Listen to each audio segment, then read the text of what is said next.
We're often asked here at the ICA about the future of demand for copper, especially coming from China.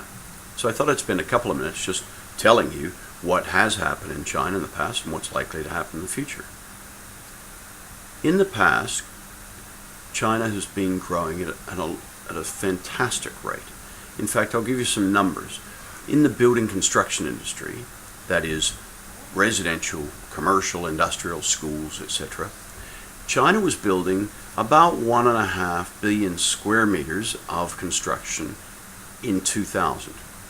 That's increased to 4.5 billion square meters of construction by the year 2012. And on top of that, the density of copper in that construction per square meter went up by 50%.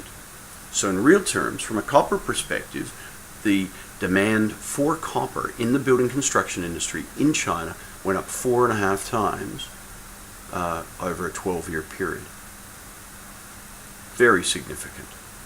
And that's probably one of the key factors in why the consumption of copper in China has gone from 1 or 2 million back in '98 up to about 9 million tons today, representing about 45% of the global consumption of copper. So it's a very significant consumer of copper and a very big influencer on demand supply around the world. So let's have a look. Will that trend be continued?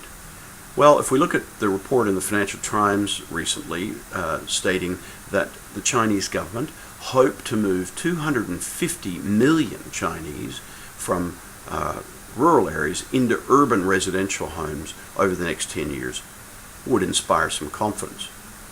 And that's backed up by the Chinese government saying that they have a plan to increase the urbanization from 50% today to 70% of the population by the year 2030. So every time we move people from the country into residential homes in the city, we start increasing the demand for copper.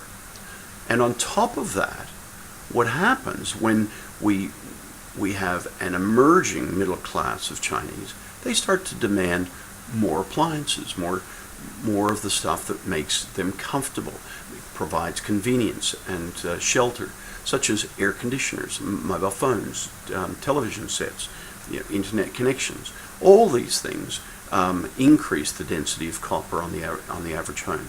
So China not only urbanizing, but increasing their demand and consumption of consumer appliances and devices and goods in the home is likely to continue to grow the demand for copper. And that's good for the global demand of copper, and certainly good for the producers of copper in Australia. Thank you.